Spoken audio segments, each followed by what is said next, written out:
अभी हम लोग शिक्षा का अधिकार अधिनियम 2009, जिसको राइट टू एजुकेशन 2009 या RT 2009 के नाम से जाना जाता है, ये टॉपिक इतना महत्वपूर्ण है कि शिक्षा संबंधित सभी परीक्षाओं के साथ साथ अन्य परीक्षाओं में भी ये देखने को मिलता है।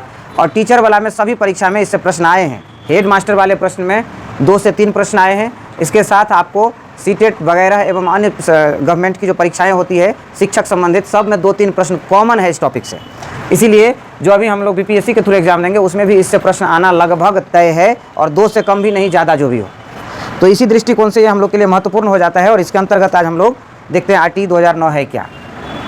सबसे पहले आपको याद रखना पड़ेगा, हमारे संविधान का 2002 में जो संशोधन हुआ, 2002 ईस्वी में संशोधन हुआ, और वो जो संशोधन था वो संविधान का 86वां संशोधन था।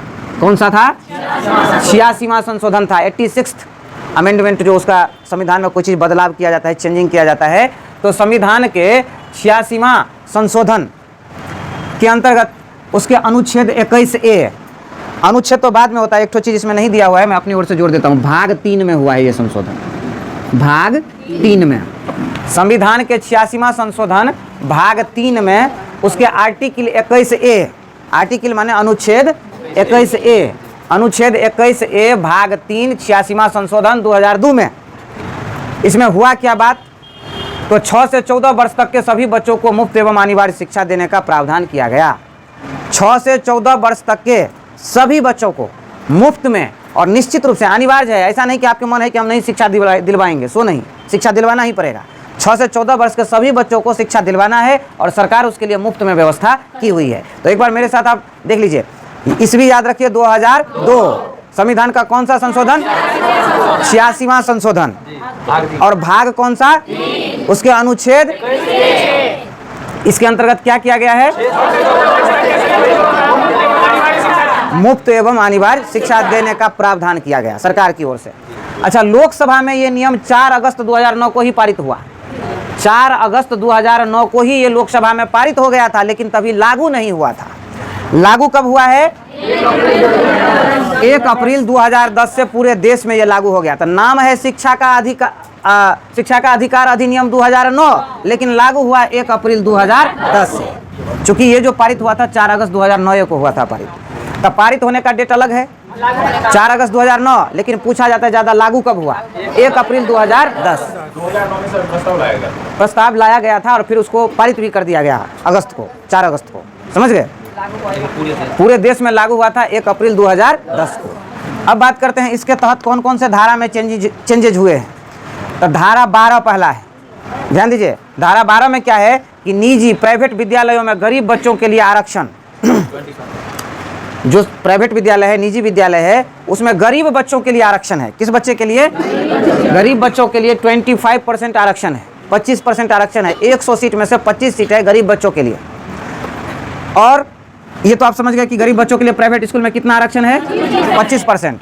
अब है कि उसमें आप सभी बच्चों पर साम्यता लागू करेंगे, इक्वलिटी। उसमें किसी तरह की पार्शियलिटी नहीं कर सकते, ये गरीब है, ये अमीर है, ये छोटा जाति है, ये बड़ा जाति है, ये इस परिवेश से आता है, ये उस परिवेश का है, ये सब कोई बात आप नहीं कर सकते। इक्वलिटी, सभी बच्चे को समान रखेंगे।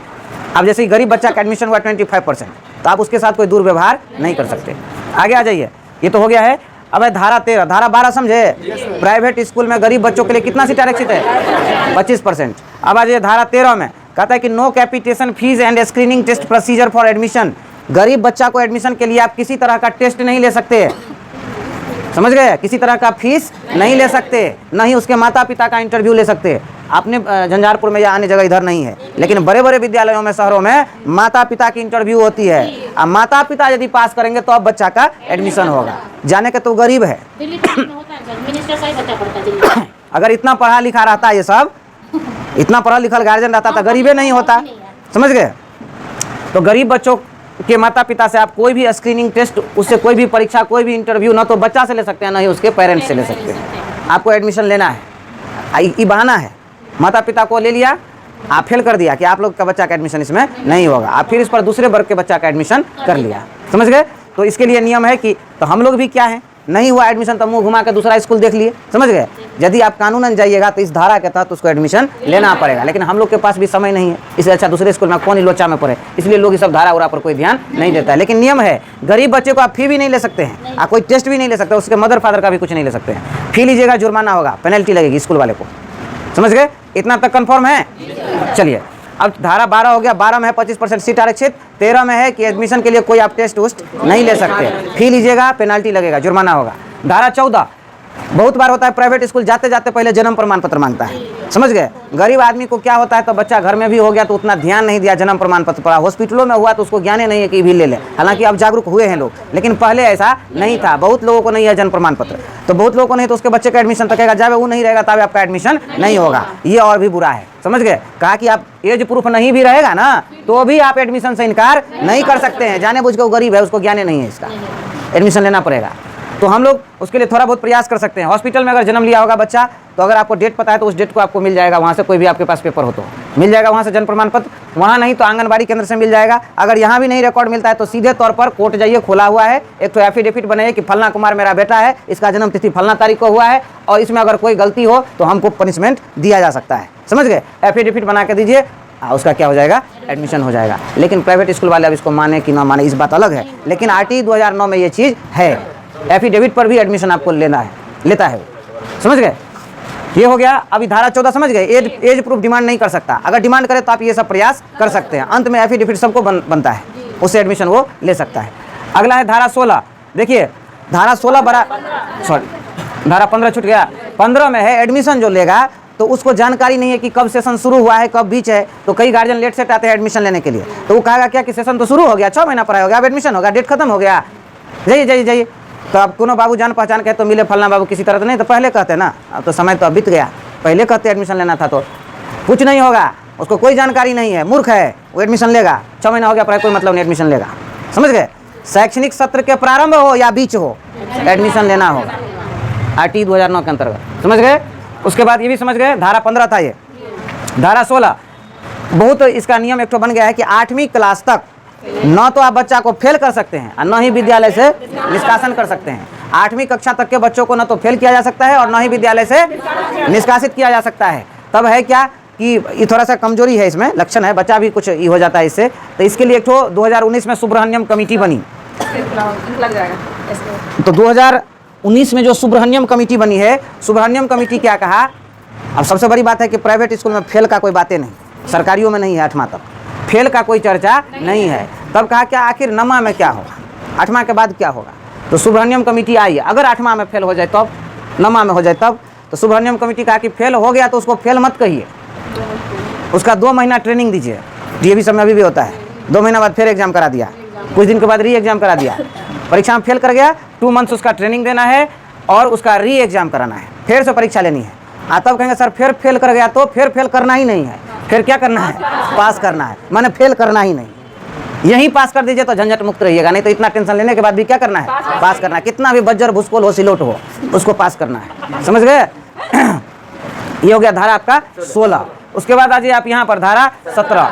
धारा 17 में है क्या कि बच्चों को शारीरिक दंड माने फिजिकली, आप जो अपना समय याद करिए, जब हम लोग मुर्गा बनते थे, कान पकड़ के उठा बैठी करते थे, घोरन छता झाड़ा जाता था, 5 को लड़का टांग के लाता था, फिर मास्टर पीटता थे, है ना ये सब चीज़।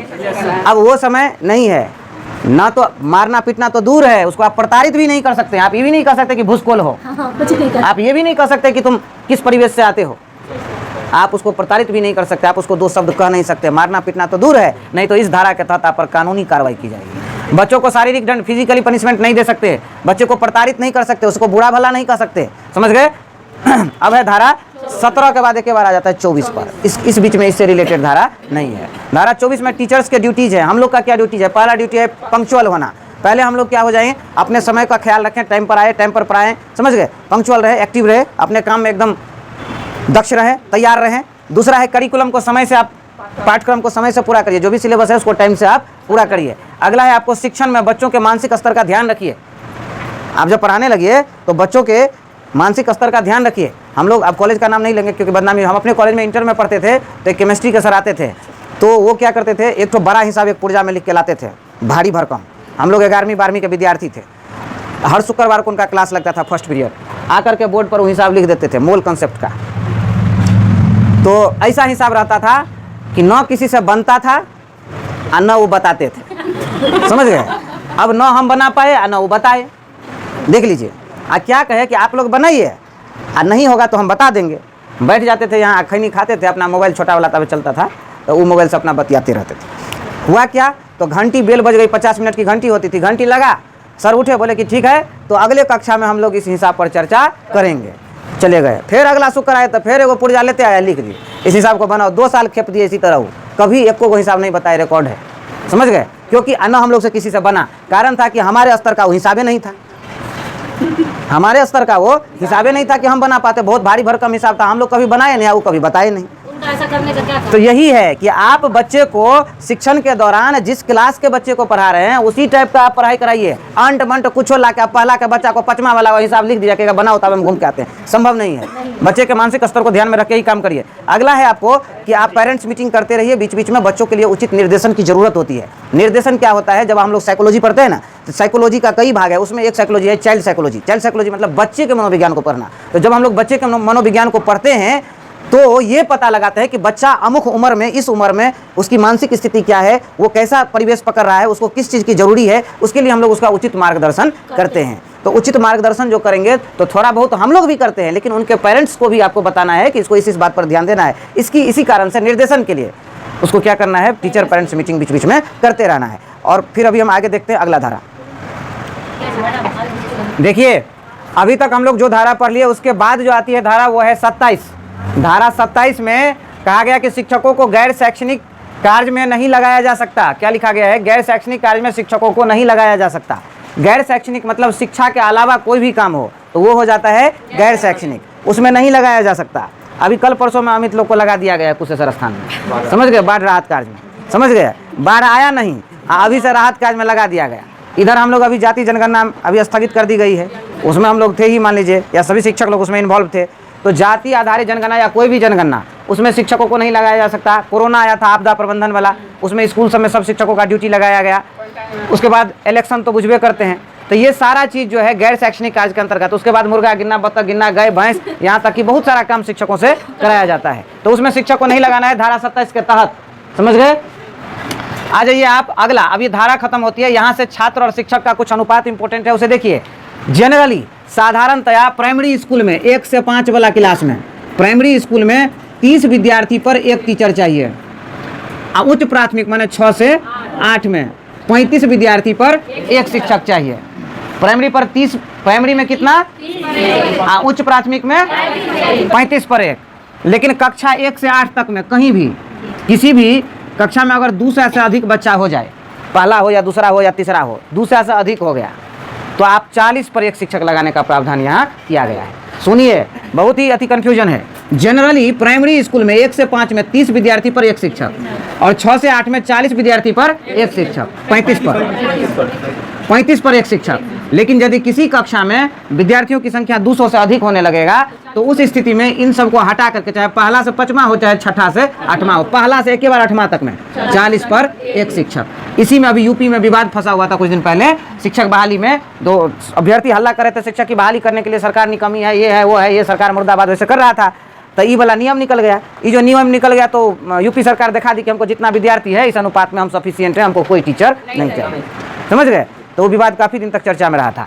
उसके बाद ये अनुपात आपको याद हो गया, अगर 200 से अधिक एडमिशन हो जाएगा तो आप 40 पर 1 अनुपात का उत्तर देंगे, नहीं तो प्राइमरी में दीजिएगा 30 पर 1, अपर प्राइमरी में दीजिएगा 35 पर 1।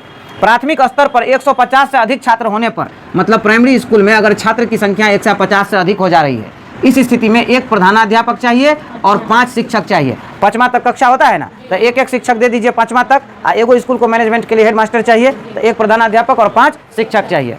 1 सप्ताह में कम से कम 45 घंटा, हालांकि इसमें कक्षा की चर्चा नहीं की गई है। 1 सप्ताह में कम से कम हम लोग को ड्यूटी करना है कितना, 45 घंटा। अब यहाँ पर कक्षा वाइज फुटाया है कि अगर आप प्राइमरी विद्यालय में हैं तो कम से कम 200 दिन में आप 800 घंटा काम करिए। प्राइमरी स्कूल में 200 दिन में 800 घंटा काम करिए। यदि आप मिडिल स्कूल में है, उच्च प्राथमिक में, तो 220 दिन में 1000 घंटा काम करिए। जनरली 1 सप्ताह में कितना दिन करना, कितना घंटा, 45 घंटा। प्राइमरी स्कूल में 200 दिन में 800 घंटा, और मिडिल स्कूल में 220 दिन में 1000 घंटा काम करना है। 8वां तक बच्चा को मातृभाषा में शिक्षण देना चाहिए, मतलब मातृभाषा मतलब जो भाषा, जैसे हम लोग को मैथिली चलता है, मैथिली चलता है, मैथिली में पढ़ाइए उसको, मैथिली वाला बात उसको ज़्यादा समझ में आएगी। मैथिली में कोई चीज़ एक्सप्लेन करिएगा तो ज़्यादा समझेगी, मैथिली में चर्चा होगा तो जानेगा। वहीं पर एक्सप्लेन शब्द का यूज करिए तो एक्सप्लेन का वो मतलब ही नहीं बुझेगा। हिंसा कहिएगा तो हिंदी है, एक्सप्लॉइटेशन कहिएगा तो अंग्रेजी है। तो क्या कहिएगा मैथिली में? सताना कहिए, तबाह करना कहिए, तो वो सब उसको मैथिली में बुझाइए तो ज़्यादा बुझेगा। तो 8वां तक के बच्चा को कहा है किस भाषा में दिखाने के लिए? मातृभाषा में शिक्षण देने के लिए। घर से स्कूल की दूरी पर चर्चा कर लीजिए। पहला से 5वां तक को कहता है 1 किलोमीटर के अंदर में इसका स्कूल का व्यवस्था करिए भाई। पहला से 5वां में कितना दूर? 1 किलोमीटर। और 6ठा से 8वां में 3 किलोमीटर के अंदर में। अब हाई स्कूल को इसी रेंज में ले आया है कि आप 3 किलोमीटर के अंदर में हाई स्कूल होना चाहिए। उसके बाद SMC होता है विद्यालय में, स्कूल मैनेजमेंट कमेटी। इसमें अध्यक्ष बनता है, कोई ना कोई गार्जियन बनेगा ताकि वो अपने बच्चे की देखरेख, अपने स्कूल का मैनेजमेंट को ध्यान में रखे। इसमें जो अध्यक्ष जो बनेंगे उसमें 50% सीट किसके लिए आरक्षित है? महिला के लिए आरक्षित है। अब आज ये विशेष आवश्यकता वाले बालकों के लिए समावेशी शिक्षा का प्रावधान है, इंक्लूसिव एजुकेशन सिस्टम। विशेष आवश्यकता वाला बच्चा क्या होता है? जो विकलांग है, कमजोर है, मानसिक स्तर से गिरा हुआ है, किसी कारण से वो अन्य बच्चों की तरह नहीं है, तो उसको कहता है कि आप उसको सामान्य बच्चे की कक्षा में भी लाइए, क्योंकि उसको हीन भावना आ जाती है। यदि आप सारे विकलांग को एक स्कूल में दे आए, एक कक्षा में दे आए, तो उसे लगता है हम सारे विकलांग हैं, हम कुछ नहीं कर पाएंगे, हम लोग ऐसा वैसा, तो उसको हीनता की भावना आ जाती है। उसके मन से हीनता की भावना हटाने के लिए आप उसे जनरल बच्चों के कक्षा में भी बैठने का मौका दीजिए। इसको कहते हैं समावेशी शिक्षा। इसमें सबको एक साथ शिक्षा देने की बात है। तो ये हो गया, आपको विशेष आवश्यकता वाले बालकों के लिए समावेशी शिक्षा का प्रावधान किया गया है, इंक्लूसिव एजुकेशन सिस्टम। दिव्यांग बच्चों के लिए, जहां आप मुफ्त शिक्षा पढ़े थे 6 से 14 वर्ष, मुफ्त और अनिवार्य शिक्षा पढ़े थे 6 से, लेकिन उसमें जो बच्चा दिव्यांग होगा, विकलांग होगा, उसको 18 वर्ष तक कर दिया है सरकार मुफ्त शिक्षा। कितने वर्ष तक? 18 वर्ष तक। कहा कि जब से RT 2009 का क्रियान्वयन हुआ या इसका क्रियान्वयन होगा, अगर इस सारे रूल को फॉलो किया जाने लगेगा तो क्या होगा? कक्षा आयु के अनुसार अधिक समझातीय होगा। मतलब हुआ, इसका अर्थ क्या हुआ, कोई बता सकते हैं? 6 वर्ष में जनरल लेते हैं कि आप पहला कक्षा में होगा, अगर इस रूल को फॉलो करेगा तो एज और कक्षा में ये पता चलेगा कि दूसरा वर्ष में, मतलब दूसरा कक्षा में इतना वर्ष का ही बच्चा सो रहेगा, तीसरा कक्षा में इतना ही वर्ष का बच्चा सो रहेगा। इससे थोड़ा अच्छा बता रहे हैं, ये बात जो बताए इन्होंने वो क्या बताए कि कक्ष में आयु के अनुसार अधिक समझाती है। अब किसी का बच्चा हो गया है 8 वर्ष का पहला में, किसी का हो गया है 7 वर्ष का है चौथा में, समझ गए? तो ये सब जो रूल लागू हो जाएगा तो एक आयु स्तर का बच्चा एक क्लास में होगा, समझ गए? तो वो अधिक समझाती रहेगा, एक जैसा रहेगा, सारा सेटिंग रहेगा पूरा, समझ गए? अब उसका आयु समझ के भी आप समझ सकते हैं कि किस कक्षा में होगा, समझ गए? तो ये हो गया, ये जो क्रियान्वयन होगा तब 6 साल तक रहेगा आंगनबाड़ी में, 6 से जब 7वें साल में लगेगा तो पहला 6ठा में जाएगा, पहला में, हाँ, इस रूल के अनुसार। तो मतलब 6 साल हुआ तो पहला दिमाग में लगा लीजिए। कोई कहा 7 साल, तो अपने मन से 2 भर दीजिए। मैंने हम लोग जो जनगणना में जो यूज करते थे, अगर 7 वर्ष उम्र बताया तो उसको दूसरा क्लास में घुसा दिया, समझ गए? समझाती है वो हुआ आयु के अनुसार। अब इसकी 2 डिमेरिट रह गई थी। 2 डिमेरिट क्या रह गई थी इसकी? तो ये वाला और ये वाला। RT 2009 में ये तो कहा कि 6 वर्ष से लेकर के आज 14 वर्ष तक अनिवार्य में मुफ्त शिक्षा कराया जाए, लेकिन 0 से 6 वर्ष तक के बच्चों के लिए इसमें कुछ भी नहीं कहा गया, इसमें नहीं कहा गया। RT 2009 में इस बारे में चर्चा नहीं है। दूसरा, अंतर्राष्ट्रीय बाल अधिकार समझौता। अंतर्राष्ट्रीय बाल अधिकार समझौता के अनुसार 142 देश ने मिलकर के ये नियम बनाया कि 0 से लेकर के 18 वर्ष तक का बच्चा को बच्चा कहा जाएगा। कोई 18 वर्ष का है तो उसको क्या कहा जाएगा? बच्चा के श्रेणी में रखा जाएगा। 18 वर्ष तक बच्चा कहा जाएगा। तो जब आपने यहाँ 18 वर्ष तक को बच्चा कहा तो 14 वर्ष तक के लिए आपने मुफ्त शिक्षा का व्यवस्था किया, और 14 से 18 वाले सिर्फ दिव्यांग के लिए किए हैं, बाकी के लिए नहीं किए हैं। तो ये इसकी कमी है, 2 ही कमी है। एक तो 0 से 6 वर्ष और 14 से 18 वर्ष के लिए बात नहीं कही गई। तो 18 वाला में एक बात ध्यान रखिएगा, दिव्यांग के लिए 18 तक है, लेकिन फिर इसमें भी 0 से 6 का चर्चा नहीं है। और ये जो है अंतर्राष्ट्रीय बाल अधिकार समझौता, इसमें भारत सहित कुल 142 देश ने इसको स्वीकृति प्रदान की कि आप 18 वर्ष तक बच्चे हैं तो 14 से 18 वर्ष के लिए आपने शिक्षा की कोई बात नहीं कही है। ये इसकी कमियां हैं। तो आज हम लोगों ने देखा है शिक्षा का अधिकार अधिनियम 2009। इसके तहत जो भी प्रश्न आएंगे उसको हम लोग एक बार क्विक रिवीजन करेंगे 2 मिनट में, समझ गए? तो पहला जो आज हम लोग इसमें पढ़े हैं वो पढ़े हैं 2002 ईस्वी में। 2002 ईस्वी में संविधान के 86वें संशोधन के तहत संविधान के भाग 3 में अनुच्छेद 21A में क्या किया गया? 6 से 14 वर्ष तक के बच्चों के लिए मुफ्त एवं अनिवार्य शिक्षा का प्रावधान किया गया। उसके बाद क्या हुआ? ये जो लोकसभा में पारित हुआ था 4 अगस्त 2009 को, लोकसभा में हुआ पारित, पूरे देश में लागू हुआ 1 अप्रैल 2010 को। उसके बाद है इसके तहत धारा 12 आती है, इसमें है प्राइवेट स्कूलों में बच्चों के, गरीब बच्चों के एडमिशन के लिए 25% सीट आरक्षित है। अगला है इसका धारा 13, एडमिशन के लिए कोई फीस नहीं लिया जाएगा और कोई टेस्ट नहीं लिया जाएगा, ना ही पेरेंट्स का इंटरव्यू लिया जाएगा। उसके बाद आप पढ़ें धारा 14, इसमें है यदि फी लिया जाएगा तो पेनाल्टी भरना पड़ेगा। उसके बाद धारा 14 है आप एज प्रूफ का डिमांड नहीं कर सकते, समझ गए। उसके बाद आगे है धारा 15, शैक्षणिक वर्ष के आरंभ हो या बीच में कभी भी वो एडमिशन ले सकता है। धारा 16 है 8वां क्लास तक ना तो फेल कर सकते हैं ना स्कूल से निकाल सकते हैं। अगर फेल किए 8वां में तो फिर 2 महीना उसको ट्रेनिंग दीजिए, 2 महीना के बाद फिर री एग्जाम लीजिए, और री एग्जाम में फेल वाली बात मत करिए, पास करिए, समझ गए। इसके बाद है आपको 2019 में इस पर थोड़ा सा बदलाव हुआ, सुब्रह्मण्यम कमेटी आई, उन्होंने ही ये री एग्जाम वाला सिस्टम लाया था। उसके बाद धारा 17 है, धारा 17 के तहत आता है आपको बच्चों को आप शारीरिक दंड और प्रताड़ित नहीं कर सकते। धारा 24 है टीचर का ड्यूटी कि आप पंक्चुअल रहिए, समय से सिलेबस पूरा करिए। उसके बाद बच्चों के मानसिक स्तर के अनुरूप उसको शिक्षा दीजिए, साथ ही साथ टीचर पेरेंट्स की मीटिंग करते रहिए। उसके बाद आता है आपको धारा 27, गैर शैक्षणिक कार्य में आप शिक्षकों को नहीं लगा सकते हैं। शिक्षकों को आप जनगणना, आपदा प्रबंधन, चुनाव इत्यादि में नहीं लगा सकते। उसके बाद आता है आपको छात्र शिक्षक अनुपात, प्राइमरी में 30:1 दीजिएगा, अपर प्राइमरी में 35:1 दीजिएगा। किसी क्लास में अगर 200 से अधिक एडमिशन हो जाए तो 40:1 देंगे। प्राथमिक स्तर में अगर किसी विद्यालय में 150 से अधिक बच्चा का एडमिशन हो गया तो 1 प्रधानाध्यापक रहेगा और 5 सहायक शिक्षक रहेंगे। 1 सप्ताह में कम से कम 45 घंटा ड्यूटी करना है और 200 दिन में 800 घंटा प्राइमरी लेवल पर, अपर प्राइमरी में 220 दिन में 1000 घंटा। 8वां तक मातृभाषा में शिक्षा देनी है। उसके बाद है 1 से 5वां तक के लिए स्कूल की दूरी 1 किलोमीटर के अंदर में, और 6 से 8 तक के लिए 3 किलोमीटर, और हाई क्लास के लिए भी अब यही हो गया है 3 किलोमीटर के अंदर में। एसएमसी होता है स्कूल मैनेजमेंट कमेटी, इसके अध्यक्ष वहाँ के गार्जियन ही कोई बनेंगे। इसमें 50% सीट महिलाओं के लिए आरक्षित है। विशेष आवश्यकता वाले बालक के लिए समावेशी शिक्षा का प्रावधान किया गया है। दिव्यांग बच्चों के लिए जो मुफ्त शिक्षा थी उसको 18 वर्ष तक कर दिया गया है, अन्य के लिए 14 वर्ष तक, 6 से 14, लेकिन दिव्यांग के लिए 18 वर्ष तक। उसके बाद आरटी 2009 के क्रियान्वयन के बाद कक्ष में आयु के अनुसार अधिक समझाती है। 2 बात नहीं कही गई, 0 से 6 वर्ष के बच्चा का कोई चर्चा नहीं, 14 से 18 वर्ष तक के बच्चा का कोई चर्चा नहीं, ये इसकी कमी हुई। उसके बाद अंतर्राष्ट्रीय बाल अधिकार समझौता के अनुसार कुल 142 देश भारत सहित इन लोगों ने एक स्वीकृति प्रदान किया कि 18 वर्ष तक सबको बच्चा माना जाएगा। तो फिर आपने 14 से 18 वर्ष तक के बच्चों की शिक्षा की बात आरटी 2009 में नहीं की है, ये आरटी 2009 की कमी के अंतर्गत गिना जाता है। तो मिलते हैं फिर अगले वीडियो में।